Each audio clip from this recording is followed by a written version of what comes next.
तर नमस्कार सर्वांना.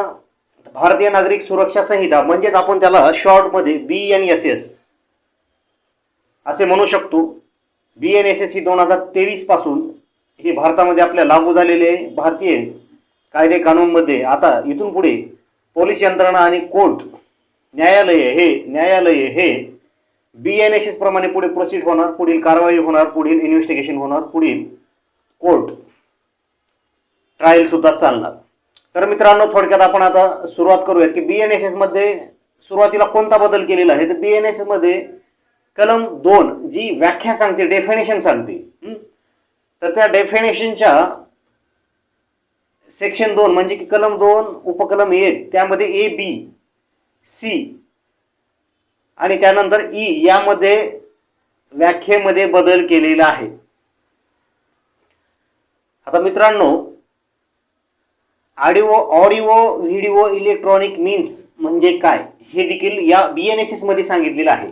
थोडक्यात की ऑडिओ आणि व्हिडिओ मीन्स ची डेफिनेशन, त्याची व्याख्या या कलम 2A मध्ये सांगितलेली आहे. तसेच मित्रांनो, याच कलम 2B मध्ये बेल म्हणजे काय, जामीन मिळवणे म्हणजे काय. यापूर्वी CRPC मध्ये जामीन, बेल या शब्दाची व्याख्या CRPC मध्ये सांगितलेली नव्हती, परंतु या BNSS मध्ये बेल म्हणजे काय, बेलची व्याख्या देखील या BNSS मध्ये सांगितलेली आहे. तसेच बेल बॉन्ड आणि बॉन्ड म्हणजे काय हे सुद्धा कलम 2D आणि 2E मध्ये सांगितलेलं आहे. म्हणजे मित्रांनो, BNSS चे कलम जे व्याख्या कलम आहे त्याच्यामध्ये बेल बॉन्ड म्हणजे काय आणि बॉन्ड म्हणजे काय या तिन्हीची ही व्याख्या सांगितलेली आहे. यापूर्वीच्या CRPC मध्ये याबाबत व्याख्या सांगितलेली नव्हती. त्याचसोबत 2I मध्ये इलेक्ट्रॉनिक कम्युनिकेशन म्हणजे काय याची सुद्धा व्याख्या सांगितलेली आहे. तर यामध्ये काय काय येतं, तुमचा मोबाईल येतो, तुमचे कॉम्प्युटर्स येतात, तुमचे लॅपटॉप्स येतात, इत्यादी बऱ्याचशा गोष्टी येतात. तर इलेक्ट्रॉनिक कम्युनिकेशन्स म्हणजे काय याची सुद्धा व्याख्या सेक्शन 2I मध्ये सांगितलेली आहे. हा नवीन बदल BNSS मध्ये झालेला आहे. तसेच कलम 35 BNSS कलम 35(3) हे आपल्याला जवळपास परिचयात असेल. ती म्हणजे की जुन्या CRPC मधील कलम 41A ची नोटीस. वेन पोलीस मे अरेस्ट विदाउट वॉरंट म्हणजे की पोलीस केव्हा वॉरंट शिवाय अटक करू शकतात ही जी तरतूद होती कायद्यामध्ये, त्या तरतुदीमध्ये कलम 35(3) ची नोटीस सांगितलेली आहे. त्याचसोबत मित्रांनो, कलम 35 उपकलम 7 उपकलम 7 मधील प्रोव्हिजन तरतूद ही नवीन आणलेली आहे. यापूर्वीच्या CRPC मध्ये ही तरतूद नव्हती, ती BNSS मध्ये आणलेली आहे. तर काय आणलेली आहे मित्रांनो, थोडक्यात की कलम 35 उपकलम 7 मध्ये सांगितलेलं आहे की no arrest of above 16 years age person, any infirm person or offence less than 3 years without prior sanction of DYSP. म्हणजे याच्यात थोडक्यात काय केलेलं की 35 उपकलम 7 मध्ये याच्यात सांगितलेलं आहे की 3 वर्षापेक्षा कमी शिक्षा असलेल्या गुन्ह्यामध्ये जर एखाद्या व्यक्तीला अटक करण्याची आवश्यकता भासली पोलिसांना, अशा वेळेस जर तो व्यक्ती हा 60 वर्षापेक्षा जास्तीचा वयाचा असेल किंवा तो शारीरिक दृष्ट्या समजा विकलांग आहे किंवा शारीरिक दृष्ट्या कमकुवत आहे, तर अशा व्यक्तीला अरेस्ट करणे गरजेचं आहे का. 3 वर्षाखालील ऑफेन्स असताना सुद्धा जरी काही इमर्जन्सी मध्ये जर आपल्याला जर म्हणजे पोलिसांना जर आवश्यकता अशा व्यक्तीची वाटत असेल की तो 60 वर्षाखाली वयाचा आहे, शारीरिक दृष्ट्या हा अशक्त आहे, तरी अशा व्यक्तीला अटक करणं आवश्यक आहे. तर अशा वेळेस DYSP म्हणजे की पोलीस उप आयुक्त, उप अधीक्षक, उपविभागीय पोलीस अधिकारी या अधिकाऱ्यांची सँक्शन घेतल्याशिवाय अशा व्यक्तीला अटक केली जाणार नाही. म्हणजे की सेक्शन 35 उपकलम 7 मध्ये 3 वर्षापेक्षा कमी शिक्षा असलेल्या गुन्ह्यात जर पोलिसांना अटक करायची असेल आणि तो आरोपी व्यक्ती हा 60 वर्षापेक्षा जास्त वयाचा आहे किंवा शारीरिक दृष्ट्या तो कमकुवत आहे, अशा व्यक्तीला जर अटक करायची झाली तर प्रायर सँक्शन इज नेसेसरी आहे म्हटलेलं DYSP लेवलच्या अधिकाऱ्याची पूर्व परवानगी घेऊनच अशा प्रकारची अटक करता येणार आहे. जर पूर्व परवानगी न घेता अशा प्रकारची जर अटक केली तर ती बेकायदेशीर अटक ठरवली जाईल आणि ती बेकायदेशीर अटक ठरवू शकते. त्यानंतर मित्रांनो BNSS मधीलच कलम 43(3). आता अरेस्ट कशा पद्धतीने करायची, अरेस्ट हाऊ मेड, जो की यापूर्वीच्या CRPC मध्ये सुद्धा सांगितलेलं होतं आणि या BNSS मध्ये सुद्धा सांगितलेलं आहे की अरेस्ट हाऊ मेड. यामध्ये मित्रांनो आपल्याला यापूर्वी लॉच्या विद्यार्थ्यांना आणि वकिलांना तर माहिती आहे की अटक ही व्यक्तींचा मान सन्मान ठेवून, म्हणजे की त्या आरोपीचे ह्युमन राईट्स चे कायद्याच्या अधिकाराचे उल्लंघन न होता काही गुन्ह्यामध्ये म्हणजे व्यक्तींना शक्यतो हातकडी घालून चार चौघात आणू नये, त्याचे हात बांधून आणू नये, अशा प्रकारचे जे एक मानवाधिकाराच्या तत्वावरती एक जे प्रावधान होतं आणि माननीय सर्वोच्च न्यायालयाने सुद्धा मध्यंतरी काही गाईडलाईन्स अशा दिलेल्या होत्या. तर कलम 43 उपकलम 3 मध्ये ही नवीन प्रोव्हिजन आणलेली आहे. तर या नवीन प्रोव्हिजन मध्ये ना त्या गुन्ह्याची तीव्रता, त्या गुन्ह्याची ग्रॅव्हिटी, त्या गुन्ह्याचा प्रकार पाहून जर तो गुन्हेगार हॅबिच्युअल ऑफेंडर असेल, सराईत गुन्हेगार असेल, रिपीटेड ऑफेंडर असेल किंवा इस्कॅप झालेला असेल, पळून गेलेला एखादा ऑफेंडर असेल किंवा मोक्का अंतर्गत कारवाई केलेली आहे किंवा कारवाई चालू आहे असा आरोपी असेल, ड्रग्स माफिया असेल किंवा ड्रग्स रिलेटेड संबंधित त्याचे गुन्हे असतील, मर्डर असेल, रेप असेल, टेररिस्ट ऍक्ट असेल किंवा ऍसिड अटॅक वगैरे केलेले अशा काही केसेस असतील किंवा काउंटरफिट कॉइन्स, बनावट मुद्रा बनवणे, भारताच्या बनावट चलन बनवणे, अशा ज्या गंभीर गुन्ह्यातील काही आरोपी असतील तर 43 उपकलम 3 BNSS यामध्ये प्रावधान केलेले आहे, यामध्ये तरतूद केलेली आहे की अशा आरोपींना त्या गुन्ह्याची ग्रॅव्हिटी पाहून हातात हातकडे हँडकफ घालण्याची देखील या कायद्यामध्ये तरतूद केलेली आहे. इथून पुढे अशा आरोपींना हातकडी घालून पोलीस स्टेशनला तसेच न्यायालयामध्ये आणलं जाणार. मित्रांनो यापुढची जो बदल झालेला आहे तो कलम 51 आहे. तर कलम 51 काय सांगतो BNSS चा, तर कलम 51 सांगतो मेडिकल एक्झामिनेशन ऑफ अक्युज्ड. आता एखाद्या आरोपीचं मेडिकल एक्झामिनेशन करायचंय तर कलम 51 मध्ये सांगितलेलं आहे की एखाद्या आरोपीचं मेडिकल एक्झामिनेशन करत असताना त्या मेडिकल ऑफिसरने विदाऊट डिले अशा प्रकारचा रिपोर्ट हा तात्काळ ताबडतोब हा पुढे फॉरवर्ड केला पाहिजे. नवीन तरतूद अशी केलेली आहे की medical officer without delay forward the report to the police officer. म्हणजे की अशा आरोपीचा मेडिकल एक्झामिनेशन रिपोर्ट, त्यामध्ये जे की ब्लड सॅम्पल्स असतील, ब्लड स्टेन्स असतील, सिमेन, स्वॅब किंवा hair sample, finger nails report असतील अथवा DNA प्रोफाइलिंग सारखे वगैरे काही रिपोर्ट्स असतील, अशा आरोपीचे जो आरोपी एखाद्या गुन्ह्यात सहभागी असलेला आहे, तसेच कलम 52 प्रमाणे जर एखादा आरोपी रेप मधील असेल तर रेप मधील आरोपीचे देखील विदाऊट डिले म्हणजे कुठल्याही प्रकारचा विलंब न करता ताबडतोब अशा व्यक्तीचे, अशा आरोपीचे सॅम्पल्स घ्यावे, हे देखील या कलम 51 आणि 52 BNSS मध्ये नवीन तरतूद केलेली आहे. त्यानंतर मित्रांनो फॉर्म ऑफ समन्स कलम 63 सांगतो की समन्सचे प्रकार आणि समन्स हे कशा पद्धतीने असावं, त्यामध्ये इलेक्ट्रॉनिक कम्युनिकेशन हा शब्द देखील ऍड केलेला आहे. म्हणजे यापूर्वी आपल्याला माहितीच होतं की समन्स हे कशा प्रकारचं असतं, त्यावर कोर्टाचं सील असते, सिग्नेचर असते, सही असते आणि तो इन पर्सन देखील व्यक्ती हा अशा प्रकारे तो समन्स आपल्याला तो पोलीस अधिकारी आरोपीला देऊ शकतो, तसे साक्षीदाराला सुद्धा देऊ शकतो. तसेच यामध्ये इलेक्ट्रॉनिक कम्युनिकेशनचा सुद्धा समावेश केलेला आहे. म्हणजे की इथून पुढे इलेक्ट्रॉनिक कम्युनिकेशनद्वारे देखील हे समन्स, वॉरंट जे काय असेल ते तुम्हाला तामील केलं जाणार. इलेक्ट्रॉनिक कम्युनिकेशन म्हटलं तर तुमचा मोबाईलही आला, तुमचा लॅपटॉप आला आणि इतर जे काही मेल वगैरे असतील ती सर्वच प्रकार आले. तर त्यानंतर मित्रांनो कलम 86 मध्ये नवीन प्रोव्हिजन आणलेली आहे की कलम 86 मध्ये identification and attachment of property of proclaim person. तर मित्रांनो ही तरतूद नवीन आणलेली आहे की एखादा जर फरार आरोपी एखाद्या गुन्ह्यातून तो फरार आहे, तो कोर्टासमोर येत नाही, तो ट्रायल इव्हाइड करतोय, तो ट्रायल टाळतोय, अशा व्यक्तीचे ओळख पटवण्यासाठी आणि त्याची प्रॉपर्टी अटॅच करण्यासाठी ही नवीन तरतूद आलेली आहे. ह्या तरतुदीचा वापर करण्याकरिता SP लेवलचे अधिकारी तसेच CP कमिशनर ऑफ पोलीस लेवलचे अधिकारी यांनी जर कोर्टाला अशा प्रकारचा अर्ज केला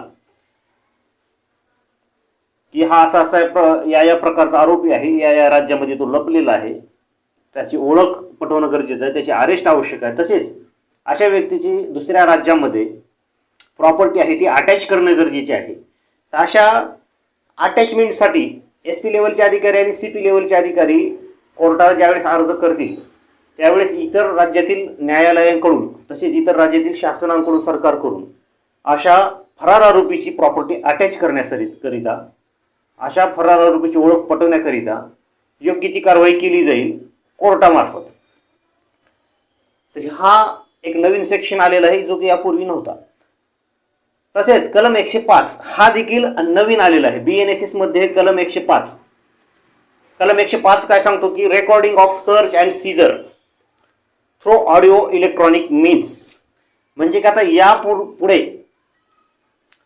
कुठलाही गुन्हा घडू त्या गुन्ह्याची जप्ती, सर्च पंचनामा, जप्ती पंचनामा, शोध पंचनामा वगैरे जे काय तो ऑडिओ व्हिडिओ इलेक्ट्रॉनिक मीन्सद्वारे करण्यात यावा असं हे बंधनकारक करण्यात आलेलं आहे.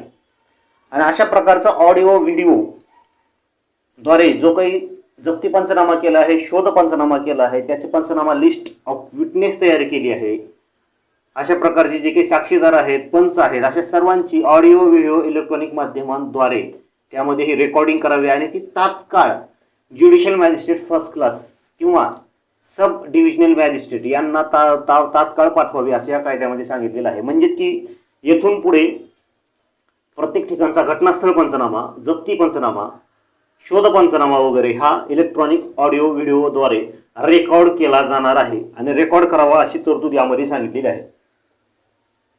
त्यानंतर कलम 107 BNSS मध्ये हा देखील नवीन आलेला आहे. कलम 107 काय सांगतो तर attachment for future restoration of property on request of SP and CP.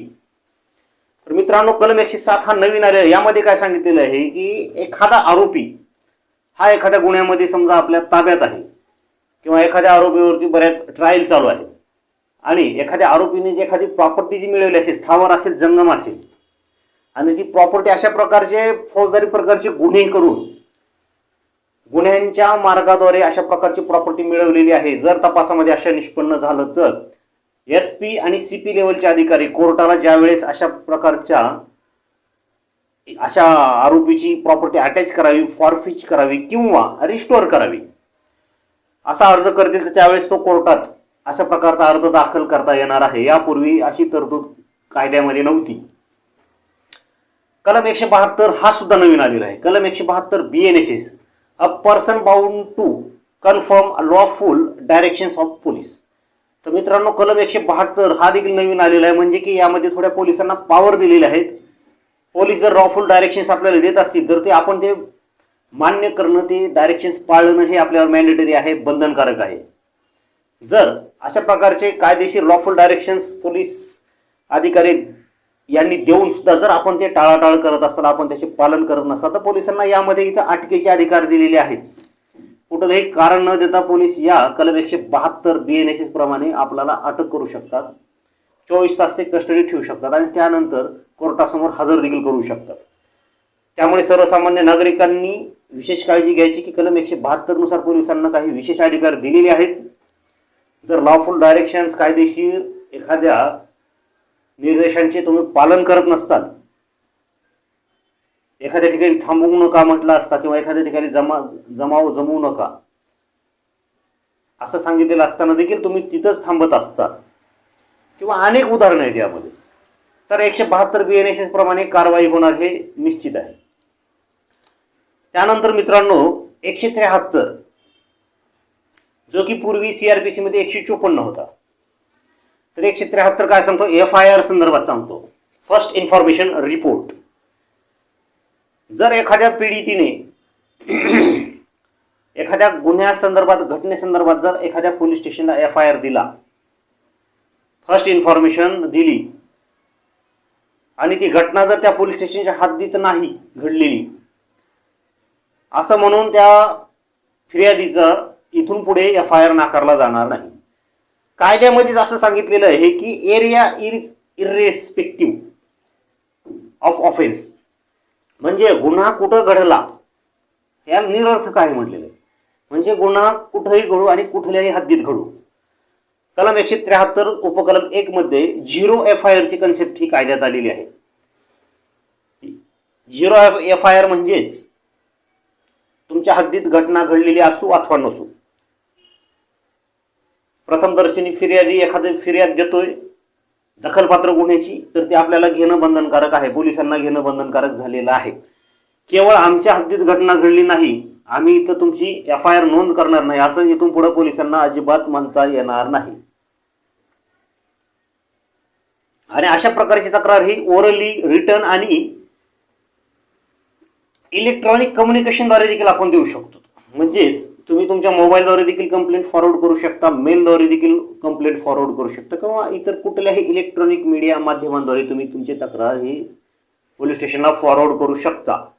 आणि त्या तशा प्रकारच्या तक्रारीवर इथून पुढे दखल घ्यायचं नाकारलं जाणार नाही. पोलिसांना ते बंधनकारक आहे. इथून पुढे तुमची तक्रार ही इलेक्ट्रॉनिक माध्यमांद्वारे जरी असेल तरी पण त्याच्यावरती कारवाई करणं हे पोलिसांचं कर्तव्य आहे आणि ते बंधनकारक करण्यात आलेलं आहे.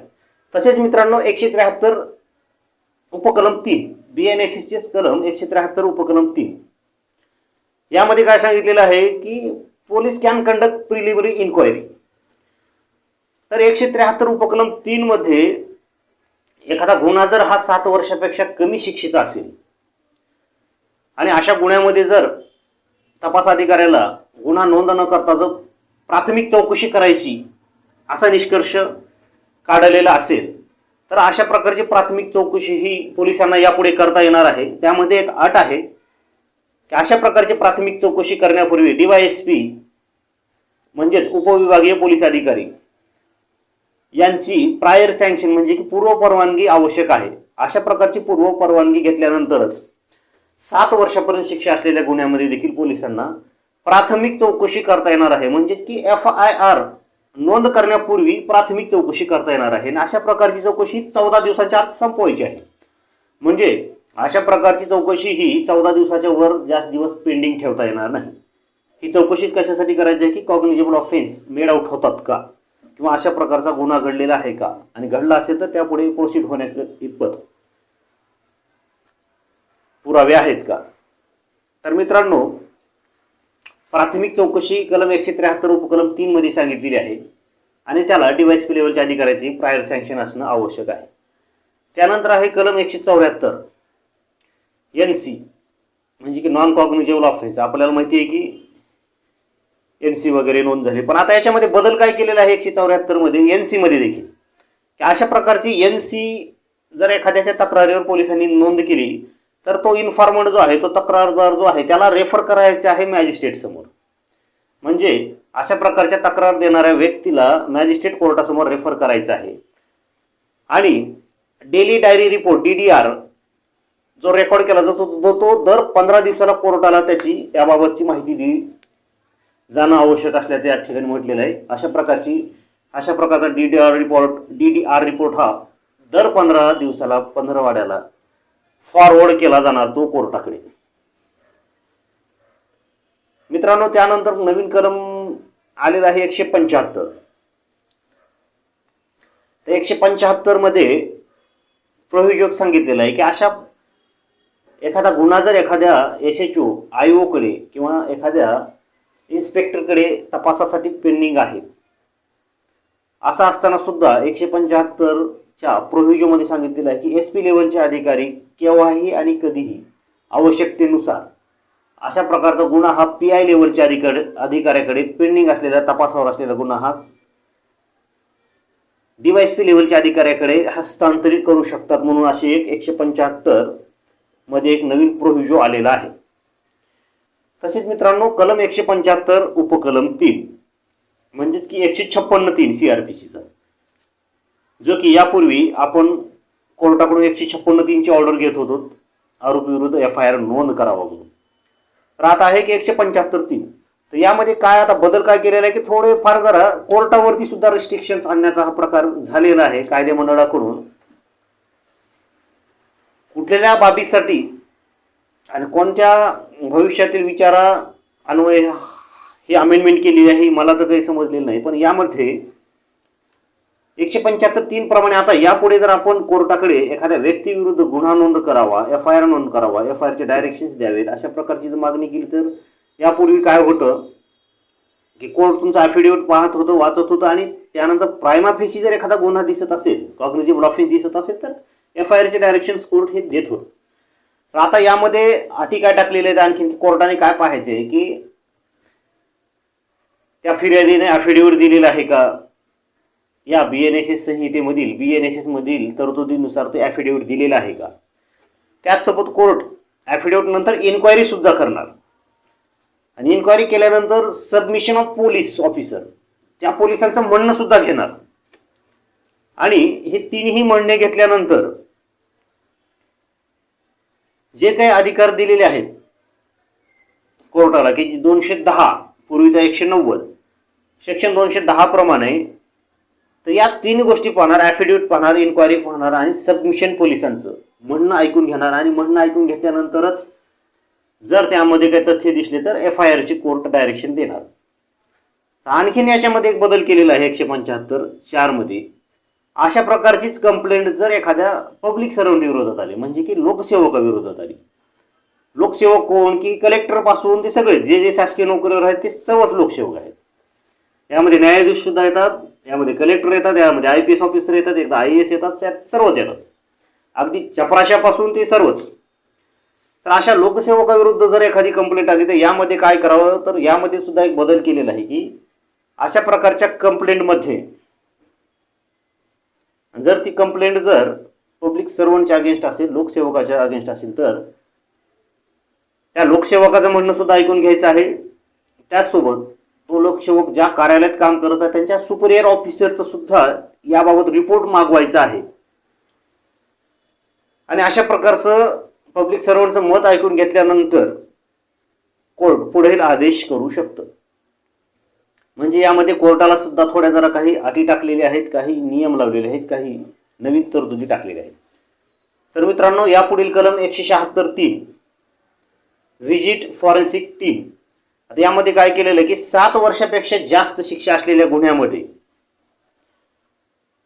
7 वर्षापेक्षा जास्त शिक्षा असलेला गुन्हा असेल, लाईफ इम्प्रिझनमेंट असेल अथवा डेथ सेंटेन्स असेल म्हणजे की मृत्यूदंड असेल, तर अशा प्रकारच्या गुन्ह्यामध्ये कलम 176 उपकलम 3 प्रमाणे त्या ठिकाणी फॉरेन्सिक एक्सपर्ट लोकांची टीम बोलवावी घटनास्थळी.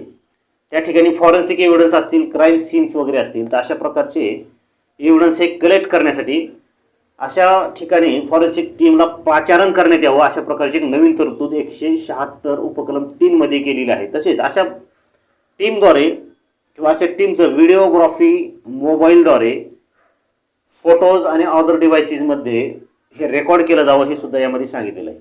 थोडक्यात की आता यापुढे भविष्यामध्ये 176(3) प्रमाणे जर गुन्हे हे गंभीर स्वरूपाचे असतील तर त्यावेळेस फॉरेन्सिक एव्हिडन्स हा डिस्ट्रॉय होऊ नये याकरिता फॉरेन्सिक टीम ही प्रत्येक ठिकाणी नेमली जाणार आहे.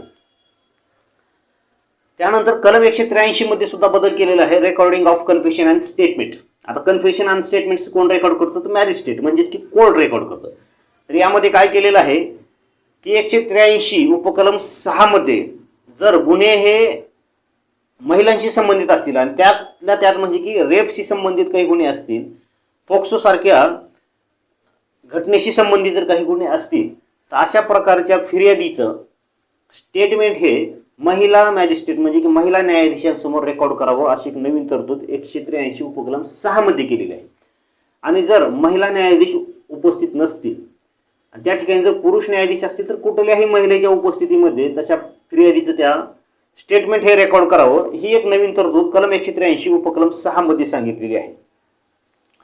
तसेच कोर्टाला सुद्धा एक बंधन घातलेलं आहे की यापुढे कन्फेशन आणि स्टेटमेंट रेकॉर्ड करण्यासाठी पोलीस ज्या वेळेस साक्षीदारांना कोर्टासमोर उभे करतात, अनेक वेळेस कोर्ट हे स्टेटमेंट घ्यायला नकार देतो म्हणजे की 164 स्टेटमेंट घेतलं जात नव्हतं. आता तेच 183 स्टेटमेंट जर गुन्हा हा 10 वर्षापेक्षा जास्त शिक्षेचा असेल आणि त्यामध्ये लाईफ इम्प्रिझनमेंट आणि डेथ सेंटेन्स असेल म्हणजे की जन्मठेप आणि मृत्यूदंड असेल तर अशा प्रकारच्या गुन्ह्यामध्ये कोर्टाला अशा प्रकारच्या गुन्ह्यामध्ये साक्षीदारांचे स्टेटमेंट हे आता रेकॉर्ड करणे हे बंधनकारक झालेले आहे, मॅन्डेटरी झालेले आहे. आता यापुढे अशा प्रकारच्या सिरियस गुन्ह्यामध्ये कोर्ट 183चं स्टेटमेंट रेकॉर्ड करण्यास नकार देऊ शकत नाही.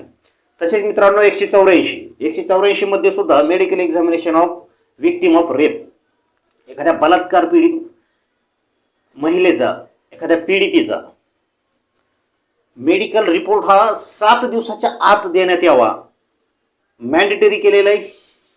शाल शब्द वापरलेला आहे, म्हणजे मेडिकल ऑफिसरला अशा प्रकारच्या रेप विक्टिमचा रिपोर्ट हा 7 दिवसाच्या आत इन्व्हेस्टिगेशन ऑफिसरला, पोलिसांना देणे हे आता बंधनकारक करण्यात आलेले आहे. म्हणजेच की रेप पीडित विक्टिम असेल तर तिचा जो काही वैद्यकीय अहवाल आहे तो 7 दिवसाच्या आत तयार करून डॉक्टरांनी पोलिसांच्या हवाली करायचा आहे. त्यानंतर मित्रांनो पुढील बदल जो झालेला आहे 187, जो की रिमांड संदर्भात आहे. 167 आपल्याला यापूर्वी CRPC मध्ये माहितीच होता. तर कलम 187 मध्ये रिमांड संदर्भात सांगितलेलं आहे. यामध्ये सुद्धा सांगितलेलं आहे की जी नॅचरल यापूर्वी जी 15 दिवसाची आरोपीची पोलीस कस्टडी दिली जात होती तीच इथं पण ठेवण्यात आलेली आहे.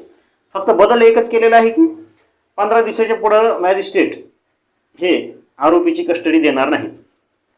तर त्यामध्ये 15 दिवस आणि त्यामध्ये टप्प्याटप्प्याने आरोपीची पोलीस कस्टडी मिळणार आहे. म्हणजे फोल सर्व मिळून 15 दिवसाच्या पुढे तर जाणार नाही पोलीस कस्टडी, परंतु एकदाच 15 दिवस पोलीस कस्टडी एखाद्या आरोपीची न घेता पोलीस ती कस्टडी टप्प्याटप्प्याने देखील घेऊ शकतात, जास्तीत जास्त 15 दिवसांकरिता.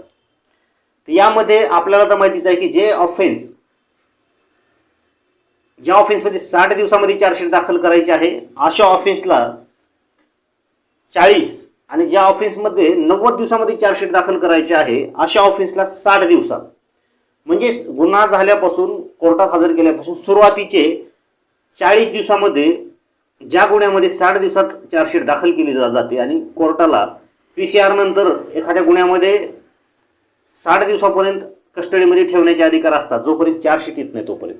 तर अशा गुन्ह्यामध्ये सुरुवातीच्या 40 दिवसांच्या आत पोलीस हे आरोपीचा PCR परत मागू शकतात. तसेच काही गुन्ह्यामध्ये ज्या गुन्ह्यामध्ये 90 दिवसापर्यंत चार्जशीट पोलिसांनी कोर्टात दाखल करायला हवी आणि कोर्ट PCR वगळता 90 दिवस एखाद्या आरोपीला जेलमध्ये ठेवू शकतं आणि 90 दिवसापर्यंत पोलिसांची चार्जशीट नाही आली तर मग डिफॉल्ट बेल आरोपीला दिली जाऊ शकते. म्हणजे की कोर्टाला इथं अधिकार आहेत.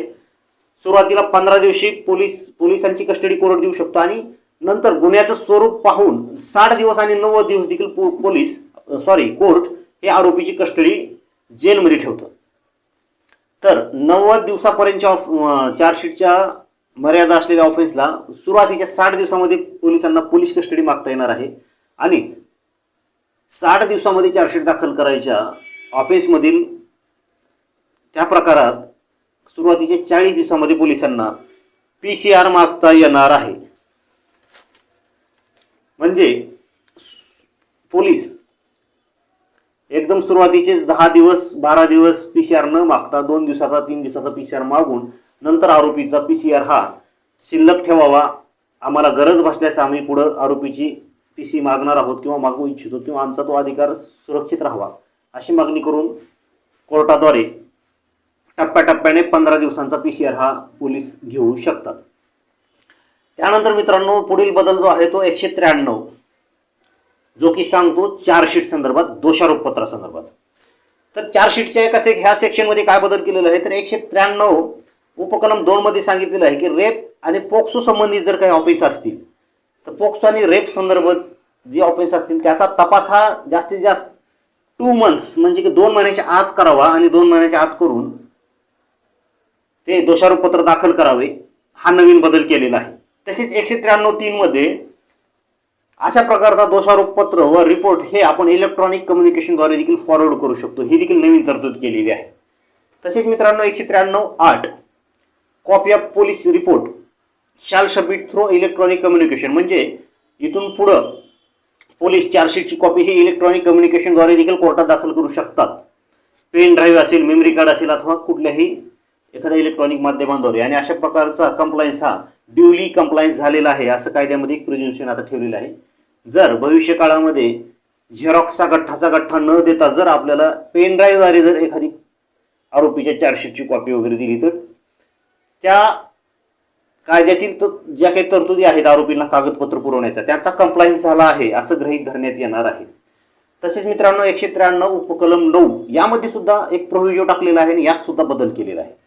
म्हणजे यापूर्वी आपल्याला माहितीच आहे की 173(8) प्रमाणे पोलीस चार्जशीट दाखल केल्यानंतर देखील फर्दर इन्व्हेस्टिगेशन करण्यासाठीचा अधिकार राखून ठेवत होते आणि पोलिसांना नंतर सुद्धा दोषारोपपत्र किंवा एखादा पुरावा दाखल करण्याचे अधिकार होते. फक्त आता बदल याच्यात एवढाच केलेला आहे की 193(9) मध्ये फर्दर इन्व्हेस्टिगेशन जो काही तुम्हाला नंतर पण सुद्धा तपास करायचा आहे, म्हणजेच की दोषारोपपत्र दाखल केल्यानंतर सुद्धा जर तुम्हाला तपास करायचा आहे, काही पुरावे दाखल करायचे असतील तर जास्तीत जास्त 90 दिवसामध्ये दाखल करावे. 90 दिवसाच्या पुढे जर वेळ पाहिजे असेल तर तो कोर्टाकडून वाढवून घ्यायचा आहे. म्हणजे 193(9) प्रमाणे पोलिसांना अधिकार आहेत, म्हणजे की कधी पण वर्षानं 2 वर्षानं किंवा 6 महिन्यानं पुरावा रेकॉर्डवर आणणार का, तर तसं अजिबात नाही. 193(9) प्रमाणे जास्तीत जास्त 90 दिवसापर्यंत ॲडिशनल एव्हिडन्स जर काही असेल, आणखीन जर इन्व्हेस्टिगेशनमध्ये काही मिळून आलं तर ते 90 दिवसापर्यंत दाखल करायचं आहे. ही एक नवीन तरतूद केलेली आहे.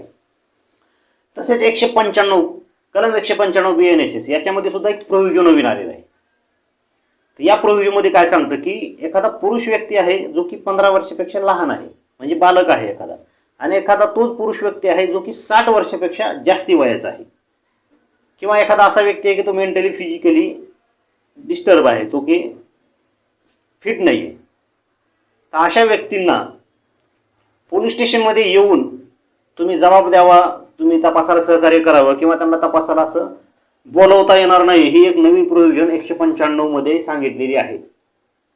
जर ते स्वतः येत असतील तर ठीक, नाहीतर लहान मुलाला 15 वर्षापेक्षा आणि 60 वर्षापेक्षा जास्त वय असलेल्या मेल व्यक्तीला, पुरुष व्यक्तीला, महिला असेल त्याच्यात, तसेच मेंटल फिजिकल डिसेबल व्यक्तीला पोलीस स्टेशनला साक्षीकरिता जबाबाकरिता बोलवलं जाणार नाही, हे कायद्यामध्ये सांगितलेलं आहे.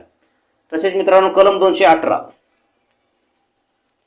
म्हणजेच की जुनं 197 CRPC ची सँक्शन ही सगळ्यांनाच माहिती आहे की भ्रष्ट लोकसेवक जे आहेत, भ्रष्ट शासकीय नोकर जे आहेत, अशा व्यक्तींविरुद्ध जर एखादा गुन्हा दाखल झाला आणि त्या गुन्ह्यावरती दखल घ्यायची असेल कोर्टाला, तर त्यावेळेस कायद्यामध्ये 197 ची सँक्शन सांगितली होती. तीच की सँक्शन 218 BNSS मध्ये सांगितलेली आहे.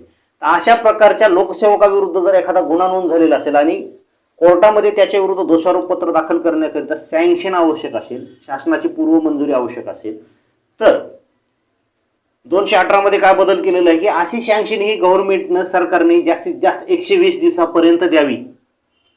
जर 120 दिवसापर्यंत शासनाने सँक्शन नाही दिली तर ती डीम्ड सँक्शन आहे असं समजून, म्हणजे किती सँक्शन शासनानं दिली असं गृहीत धरून कोर्ट हे अशा लोकसेवक, अशा सरकारी नोकरांविरुद्ध, अशा भ्रष्ट लोकांविरुद्ध पुढं कोर्ट प्रोसिजर आणि कारवाई सुरू ठेवणार. त्यानंतर मित्रांनो कलम 223 एक्झामिनेशन ऑफ कंप्लेंट. तर 223 मध्ये काय सांगितलेलं आहे की यापूर्वी जे काही प्रायव्हेट तक्रारी चालल्या जात होत्या, प्रायव्हेट केसेस, म्हणजे की FIR वगळता इतर ज्या केसेस चालवल्या जायचे की प्रायव्हेट केसेस, त्यामध्ये फिर्यादी हा स्वतःच साक्षीदार असतो, स्वतःच तो पुरावा देत असतो. तर अशा प्रकारच्या प्रायव्हेट केसेसमध्ये सुद्धा कोर्ट जर दखल घेणार असेल, आरोपीला जर समन्स काढणार असेल, तर यापुढे तसं करता येणार नाही. तर यापुढे जर एखाद्या फिर्यादीने फिर्याद दिली आणि त्यामध्ये कोर्टाने FIR चे डायरेक्शन्स नाकारले, परंतु ती कंप्लेंट ही प्रायव्हेट ट्रीट केली, प्रायव्हेट चालवली, तर यामध्ये सुद्धा दखल घेण्यापूर्वी कायद्यामध्ये आता नवीन तरतूद केलेली आहे कलम 223 च्या प्रोव्हिजन 1 मध्ये की आरोपीला नोटीस काढलं जाणार सुरुवातीला, आणि तुमचं काही म्हणणं आहे का याबाबत आरोपीचं सुद्धा सुरुवातीला म्हणणं ऐकून घेतलं जाणार, आणि आरोपीचं म्हणणं ऐकून घेतल्यानंतरच आरोपीला समन्स काढलं जाणार किंवा आरोपी विरुद्ध एखादी क्रिमिनल प्रोसिडिंग सुरू होणार. हा खूप एक चांगला बदल झालेला आहे कायद्यामध्ये. अशा बदलांची आवश्यक होतीच आणि आहेच. अशा बदलांचं खूप खूप स्वागत. तसेच अशा प्रकारचाच जर एखादी प्रायव्हेट कंप्लेंट ही पब्लिक सर्वंट विरुद्ध आहे, एखाद्या लोकसेवकाविरुद्ध आहे, एखाद्या सरकारी नोकराविरुद्ध आहे, तर यामध्ये सुद्धा त्या लोकसेवकाचं सुद्धा ऐकून घेतलं जाणार. तसेच त्या लोकसेवकाच्या कार्यालयातील वरिष्ठ अधिकाऱ्यांचा अहवाल सुद्धा मागवला जाणार आणि तो अहवाल त्या लोकसेवकाचं म्हणणं ऐकून घेऊन नंतर कोर्ट यामध्ये आदेश करणार. मित्रांनो कलम 203 जो की यापूर्वी 207 CRPC होता, म्हणजे की एखाद्या चार्जशीटची कॉपी, FIR ची कॉपी वगैरे दोषारोपपत्र दाखल झाल्यानंतर पोलिसांनी ती आरोपीला द्यायची असते. अशा प्रकारची जी चार्जशीटची कॉपी आहे, आता आरोपी जर कोर्टात हजर झाला तर अशा प्रकारची कॉपी ही 14 दिवसाच्या आत द्यायची आहे. आरोपी जर आज हजर झाला तर आजपासून 14 दिवसांच्या आत त्या आरोपीला ती कॉपी द्यायची आहे. आणि ती कॉपी तुम्ही इलेक्ट्रॉनिक कम्युनिकेशनद्वारे, इलेक्ट्रॉनिक माध्यमांद्वारे देखील देऊ शकता. म्हणजे ती पेन ड्राईव्ह किंवा मेमरी कार्ड किंवा आणखीन जे काय असतील त्या माध्यमाद्वारे देखील तुम्ही देऊ शकता. मित्रांनो, त्यानंतर कलम 250 डिस्चार्ज. तर डिस्चार्जच्या सेक्शनमध्ये सुद्धा बदल झालेला आहे की एखाद्या आरोपी विरुद्ध जर एखादं दोषारोप पत्र कमिट झालं सेशन कोर्टाकडे, कमिट झाल्यानंतर अशा प्रकारचं मॅटर कमिट झाल्यानंतर 60 दिवसाच्या आत आरोपीला डिस्चार्जसाठी अर्ज करता येणार आहे. त्यानंतर अर्ज करता येणार नाही. हा नवीन बदल झालेला आहे. तसेच कलम 262 यामध्ये सुद्धा जे की सेशन ट्रायबल नाही, जे की खालील कोर्टात चालतात, अशा केसेसमध्ये सुद्धा ज्या दिवशी तुम्हाला चार्जशीटच्या कॉप्या मिळाल्या आहेत त्या दिवशीपासून 60 दिवसाच्या आत आपल्याला डिस्चार्ज ॲप्लिकेशन दाखल करायचं आहे. त्यानंतर आरोपीचं डिस्चार्ज ॲप्लिकेशन हे दाखल करता येणार नाही. त्यानंतर मित्रांनो, कलम 136 evidence of public servant expert police officers in certain cases. म्हणजेच की आपण पाहतो की बऱ्याच गुन्ह्यामध्ये काही एक्सपर्ट लोकांचा पुरावा घेतलेला असतो. त्यामध्ये डॉक्टर असतात, त्यामध्ये पोलीस असतील, अथवा त्यामध्ये आणखी मेडिकल ऑफिसर्स असतील, किंवा आणखीन कुठला एखादा एक्सपर्ट आहे. अशा प्रकारचा एक्सपर्ट व्यक्ती हा जर त्या ठिकाणाहून ट्रान्सफर झाला, रिटायर झाला, डाईड झाला किंवा आता फाउंड होत नाही, तर अशा प्रकारच्या व्यक्तीला आता इथं आणणं आणि हजर ठेवणं किंवा त्याचं सिक्युअर प्रेझेन्स करणं हे खूप प्रोसिडिंगला डिले करणार असेल, तर अशा वेळेस कोर्ट त्याचं प्रेझेन्स सिक्युअर न करता जो कोणी सक्सेसर ऑफिसर आहे एखाद्या दवाखान्यामधील, एखाद्या पोलीस स्टेशनमधील, तर त्याला डिपोजिशनसाठी कोर्टात बोलवणार. त्याचं रेकॉर्ड हे तपासण्यासाठी, तसेच त्याचा पुरावा त्या कागदपत्र आधारे घेण्यासाठी कोर्ट 336 BNSS प्रमाणे आता हे रेकॉर्ड तपासणार. म्हणजेच यामध्ये तोच पोलीस अधिकारी असावा, तोच मेडिकल ऑफिसर असावा याची काहीही गरज नाही. तसेच मित्रांनो, आणखीन एक नवीन बदल जो झालेला आहे आणि तो शेवटचा बदल आहे तो म्हणजे की कलम 472 जी की मर्सी पिटिशन सांगते, दया याचना, क्षमा याचना. ती mercy petition in death sentence म्हणजे की एखाद्याला मृत्यूदंडाची, फाशीची शिक्षा झालेली आहे, तर असा व्यक्ती हा त्याची फाशीची शिक्षा किंवा शिक्षा रद्द करावी म्हणून सुप्रीम कोर्टाने, सर्वोच्च न्यायालयाने ज्या दिवशी त्याचा अर्ज नामंजूर केला, त्या नामंजूर केलेल्या दिवसापासून आणि त्या जेलरनं ज्या दिवशी त्या आरोपीला कळवलं त्या दिवसापासून 30 दिवसाच्या आत राष्ट्रपतींकडे दया याचनेचा अर्ज, मर्सी पिटिशनचा अर्ज हा दाखल केला जाऊ शकतो.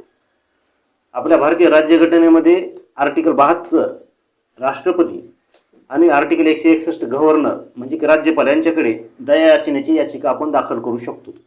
तर Shatrughan Chavan versus Union of India या केसमध्ये माननीय सर्वोच्च न्यायालयाने सांगितलं होतं की right to mercy is a constitutional right.